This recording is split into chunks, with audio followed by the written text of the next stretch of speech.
J'ai choisi de transmettre l'entreprise en Scope parce que ça me semblait possible, parce que les salariés étaient prêts, compte tenu du travail qu'on avait fait sur les sujets de la responsabilité sociétale de l'entreprise. Et puis d'autre part, j'en avais envie, parce que ça me semblait être un prolongement de l'action qu'on avait menée depuis longtemps et que ça me semblait plus confortable pour tout le monde de conserver le même environnement plutôt que de vendre l'entreprise à un tiers.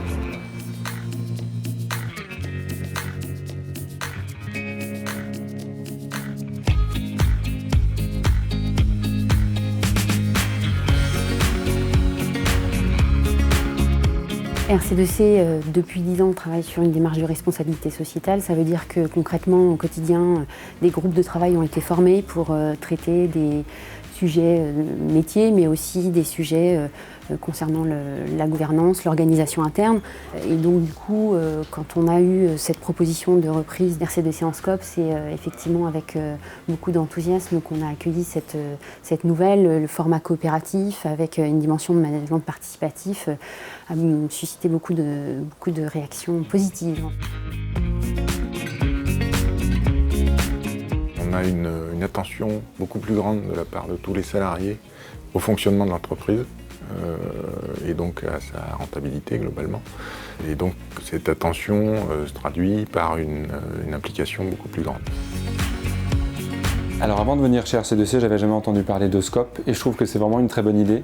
Ce qui m'a plu dans l'idée de cette transmission, c'était de pouvoir investir dans l'entreprise, donc avoir des parts financières, et puis aussi pouvoir m'investir plus au niveau de la gestion d'entreprise, c'est-à-dire au niveau des prises de décision, du choix des missions qu'on allait faire, et puis c'était un nouveau challenge, dans le sens où on allait travailler tous ensemble pour créer quelque chose de commun. Ça, je trouvais ça très intéressant, et c'est ce qui m'a poussé à rejoindre l'aventure Scope. Il y a aussi des réunions générales qui ont été instaurées, un petit peu plus. Donc on prend plus part la vision globale de l'entreprise.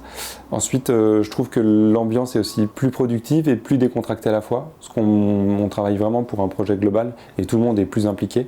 Je dirais que ça, ce sont vraiment les deux points qui ont vraiment changé depuis qu'on est passé en Scope. On peut d'ores et déjà dire que notre entrée dans l'univers de l'économie sociale et solidaire nous a ouvert de nouveaux marchés. L'annonce du statut Scope vis-à-vis d'un client change le regard de celui-ci.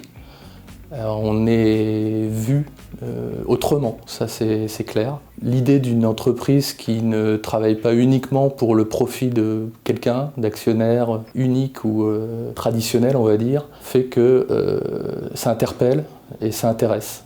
Je pense qu'on est à l'amorce d'une nouvelle ère à travers ça. Les conseils qu'on peut donner à une équipe qui voudrait reprendre en Scope son entreprise, c'est de se faire accompagner. Les unions régionales des Scopes sont là pour ça. Et aussi de se poser les bonnes questions, c'est-à-dire de regarder plutôt vers l'avant, vers l'avenir. C'est un champ ouvert, en fait, la reprise d'une entreprise. Et en Scope, ça permet d'avoir une dynamique beaucoup plus large parce qu'on implique beaucoup plus de gens.